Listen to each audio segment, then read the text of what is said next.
So I think that we could all really agree here that 2023 was by far the worst year performance-wise for the Walt Disney Company and all of its divisions, especially when you look at ones like Marvel Studios, for example, and what happened with the many box office failures across the board. The Marvels being one of the worst ones in history, having, of course, the worst MCU box office opening in MCU history, really just goes to show you exactly what kind of failure really ended the 2023 year, which so happened to land on their 100th year anniversary. This is Mike Zero. Subscribe if you're new and like this video to see future updates. You can also follow me at Mike01. I thank you also very much for the great and kind support. So, Bob Iger, or as I like to call him, Bob Iger, this man will string along the shareholders and the customers, no matter what it costs, to the following year, making false promises, making all these false claims about what Disney is about to do, his overall warped perception of what an agenda really means, and how he really is refusing to accept that it's the majority of the general public that remain very much against Disney's push for DEI, getting thrown into everything Marvel, Lucasfilm, and everything Disney in general. Now, focusing on Bob Iger, we know that in the wake of the development of Julia Garner portraying a female version of Silver Surfer in the Fantastic Four film, and among other examples out there of the concepts of race and gender swapping in, various projects across the board, whether it's for Marvel, whether it's for the Disney live-action remakes, it doesn't matter. It is something that Bob Iger is doubling down on, especially after the whole Nelson Peltz situation was pretty much, in Disney's favor this year, and how they think they can just get away with everything. And even Peltz said that he's coming back next year if things don't get resolved. Now, with Bob Iger heading into desperate damage control for all divisions at the Walt Disney Company, one major development now has to do with Bob Iger and his defensive response toward the concept of gender swapping and race swapping just after the development of Julia Garner portraying a female version of Silver Surfer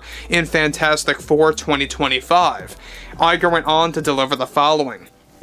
As one who is responsible for the entire Walt Disney Company, I believe it is important to remain transparent to our customers and shareholders around the globe. We have come to the realization that a small, loud margin of our customers remain opposed to our strategy of handing down established roles that have been traditionally catered and led by male actors, now to women. We aim to accomplish these goals with two of our divisions here at Disney, such as Lucasfilm and especially Marvel Studios, with our 2025 slate of films, which includes the latest Captain America installment, and more importantly, our first iteration of Fantastic Four, and what changes and alterations the popular characters will be bringing to the story. We firmly believe that any level of backlash related to our strategy to promote equality by handing down, of course, said established roles to women is nothing more than something blown out of proportion, and those customers of ours that remain distanced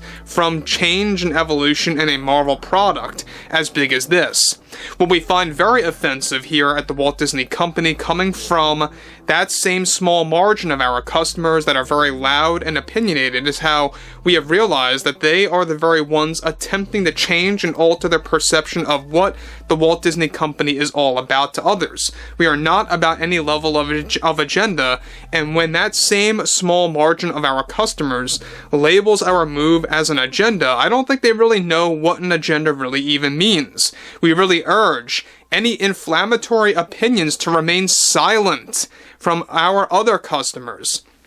that remain loyal and tuned into our products. We value our usage of allowing roles that have been traditionally catered to men to be handed down to women in order for us to actually have a wider global audience here at the Walt Disney Company. We aim to provide this strategy mainly with our most valued division here, such as Marvel Studios, and we are more than thrilled to begin applying those concepts to our 2025 lineup of films and television programs for our Disney Plus platform. We believe it is irresponsible as well for a number of our customers to spread the wrong message about what this company stands for by supporting something like that in our effort to increase the support of diversity, equity, and inclusion. Fantastic Four and Captain America will be transformative productions on our end here for Marvel Studios for both next year and the rest of the decade for everything Marvel. Any of our customers who remain opposed to our strategy should not be considered those that are loyal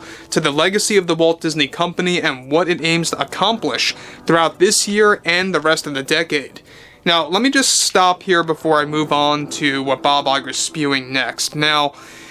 Bob Iger is obviously really defending everything that the board is agreeing with when it comes to what BlackRock, Vanguard, and State Street, the top 3 shareholders of Disney, and what they're funding when it comes to DEI and ESG getting thrown in to everything that Disney owns, right? This is an ongoing thing, and I've said this before. Sure, you may have an exception here and there where Disney lightens up on their woke agenda, but make no mistake, that's just to kind of trick the audience to believing that change is on the horizon. It's nothing more than a temporary solution for their problems, to kind of wean off the people that are really, speaking out against Disney, that are standing their ground. And I've seen this multiple times happen within the Star Wars franchise, within the Marvel Cinematic Universe, and what looms for 2025 and 2026. So this is indeed a strategy by Disney. We talked about this, of how they want to create a pattern where they have one movie or two where it lightens up on the agenda to kind of really shoehorn, that overall concept in there to alter, their customer or their fan base from really believing that they're lightening up on that in the long term, when really it's only in the short term. So again, this all comes in the wake of how they are focusing on a female version of Silver Surfer as opposed to the actual Silver Surfer that fans know and love from the comics. I think at the end of the day, Fantastic Four is going to suffer from that, and this is nothing different than what's been going on with Blade 2025, Captain America 4, and among others for next year. Moving on, he goes on to conclude, as CEO, I am more than thankful that we have a powerful and inspired lineup of creators, talent, and cast members attached to these various projects that will promote DEI and everything Marvel and Star Wars related, as well as our Disney live-action remakes on the horizon that we will announce soon. So I think that what he's alluding to there is not just Snow White 2025, but also how they are doubling down on gender swapping and race swapping for upcoming movies that have been either in limbo mode or have yet to be announced. Alright, so we already talked about how there has been a lot of pushback from those that hold a lot of stardom power. Jenna Ortega is a great example, really defying Disney, going against Disney and dropping out of many projects. So good on her for that, and good on other actors like Ryan Reynolds for standing their ground as well for Deadpool 3. So overall, I would love to hear what you all have to say about Bob Iger's view of everything that's happening right now with Marvel. And if you guys did enjoy the content for today, make sure to drop a thumbs up on this video to support the channel, and I will catch you guys later.